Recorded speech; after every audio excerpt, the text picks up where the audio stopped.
আসসালামু আলাইকুম, welcome to my new YouTube channel Mariyam's mom ব্লগে। তো আমি আজকে আপনাদের দেখাবো আমার ঘরটা কীভাবে অগোছালো হয়ে আছে। তো আমি গতকালকে বাবার বাড়ি গিয়েছিলাম, তো আজকে এসে দেখি ঘরের পুরো অবস্থা অনেক খারাপ। সব কিছু উল্টাপাল্টা করে রেখেছে আমার হাজব্যান্ড।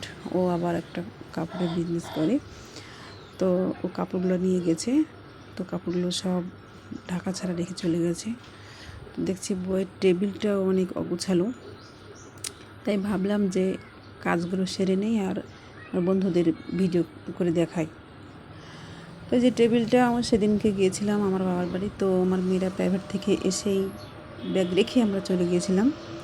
তো এই যে আমার বাবা এই জিনিসগুলো দিয়েছে, তো আমার মেয়ে ব্যাগ থেকে একেবারে বিছানায় ঢেলে দিয়েছে। মানে মেয়ে যেরকম অগোছালো তার বাবাও অগোছালো, একই কাণ্ড করে রেখেছে দুজনেই, বাবা মেয়ে।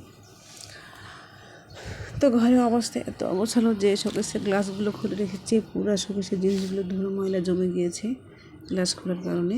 মনে হয় কি ভূমিকম্প হয়েছে, গ্লাস সব উল্টে পাল্টে আছে। তো এগুলো এখন পরিষ্কার করব। আর এই যে কাপড়ের টেবিলটা দেখছেন, এখান থেকে কাপড় নিয়ে গেছে, তো ঢেকে দিলাম। এত ধুলাবালি জমছে, আমার তো মাটির ঘর, সেই জন্য অনেক ধুলা পড়ে। আবার রোড সাইডে বাড়ি, অনেক গাড়ি চলে, সেই জন্য অনেক বাতাসে ধুলোগুলো পড়ে।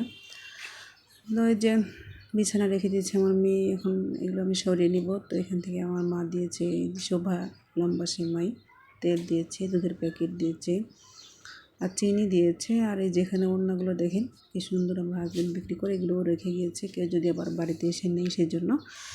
তো যে ওড়নাগুলো অনেক কালারফুল, ভিডিওতে কেমন দেখা যাচ্ছে হয়তো বা বুঝতে পারবেন না, কিন্তু অনেক কালারফুল এই ওড়নাগুলো, আর অনেক ভালো। কারণ 5 হাত নামাজ যে ওড়না, এগুলো পরেই মানুষে নামাজ পড়তে পারে, হয়তো হিজাব নিয়ে কেউ পরে, আবার এই ওড়নাগুলো দিয়ে পরে, কেন অনেক বড় ওড়না এগুলো। এই ওড়নাগুলো যে দাম আছে, আর এই নাম দেখছেন এখানে যে লেখাই আছে নাম, ওমরাজ ভিআইপি স্টাইলন। এই ওড়নাগুলো অনেক ভালো, কোয়ালিটি অনেক ভালো। তো ঢেকে দিলাম, ধুলা বালি পুরো ময়লা হয়েছিল, কারণ না ঢাকলে যে ডেকসিন দিয়ে ঢেকে দিয়েছি, তাহলে উপরে ময়লাগুলো ডেকসিনের উপরে পড়ে, তাহলে জিনিসগুলো নষ্ট হয় না। তো টেবিলটার কী অবস্থা করে রেখেছে, এখন টেবিলটা গুছাবো। টেবিলটা না গুছালে মানে ঘরে একটু সৌন্দর্য নষ্ট হয়ে যায়। এই ব্যাগগুলো চেন খুলে রেখে চলে গিয়েছে, যেভাবে এসেছিলো প্রাইভেট থেকে সেভাবে রেখে চলে গিয়েছে, কারণ তার এখনও অত জ্ঞান হয়নি ওদের, সেই জন্য অবস্থা। আর এই যে দেখছেন একদিনের অবস্থায় ধুলো বালি পড়ে পুরো ব্যাগগুলো সাদা হয়ে গেছে। সেজন্য এগুলো পরিষ্কার করে নিলাম। পরিষ্কার না করলে তো আবার রাখা সুন্দরভাবে গোছানো যাবে না। তো চেনটা লাগিয়ে দিলাম, চেন না লাগলে ভিতরে কিছু যদি পড়ে যায়, সেই জন্য চেনটা লাগিয়ে দিলাম।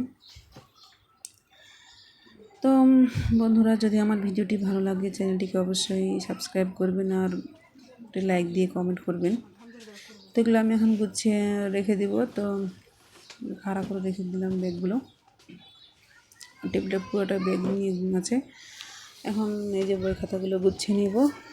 তো যেগুলো খাতায় লেখা শেষ হয়ে গেছে, কোনো দরকার নেই, সেজন্য আলাদা করে রেখে দিলাম। আর এই যেগুলো ভালো খাতা, সেই জন্য আলাদা করে রাখলাম, কারণ তারা হঠাৎ করে আসে, আবার একটা খাতা টেনে একটা ছবি আঁকে বা কিছু একটা লেখে আবার চলে যায়, এরকম এলোমেলো রেখে, এরকম সারাদিন তাদের দুজনে করতে থাকে।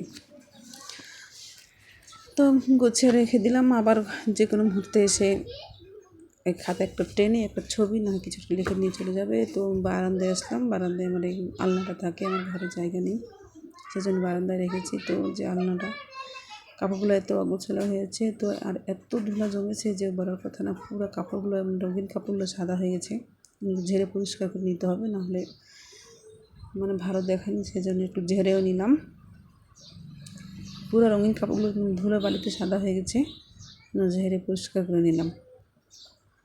কারণ একটা রুমের ভিতরে যেমনই জিনিসই থাক না কেন, পরিষ্কারভাবে না থাকলে, গোছালো না থাকলে সে রুমটা দেখতে ভালো লাগে না। আর এই যে আমার বারান্দায় একটা চৌকি রাখা আছে, আমরা এখানে বসে খাওয়া দাওয়া করি।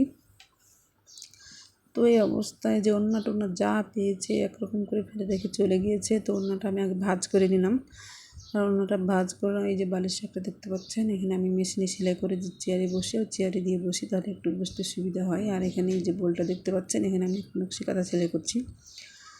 তো গুছিয়ে রেখে দিলাম এক সাইডে করে, কারণ আমার রুমে বেশি জায়গা নেই, সেই জন্য কাছে রাখতে হলো।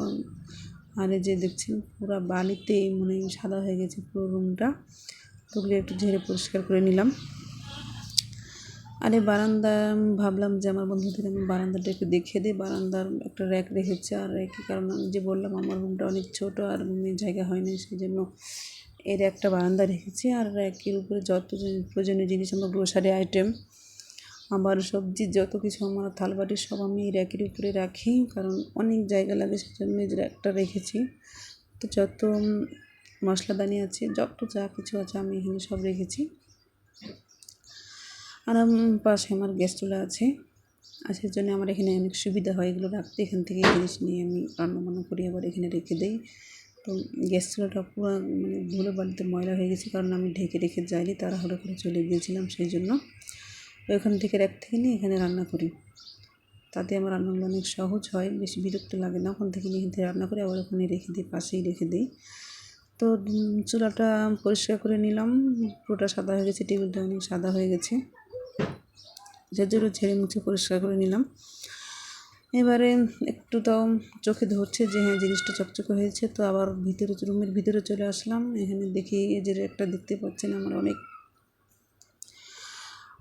আশা করেছিলাম, অনেক হাজব্যান্ডকে বুঝিয়ে র্যাকটা আমি কিনেছিলাম দাম দিয়ে, অনেক দিন হয়ে গেছে আবার একটা কিনা। তো ভালো থাকবেন সবাই, সুস্থ থাকবেন।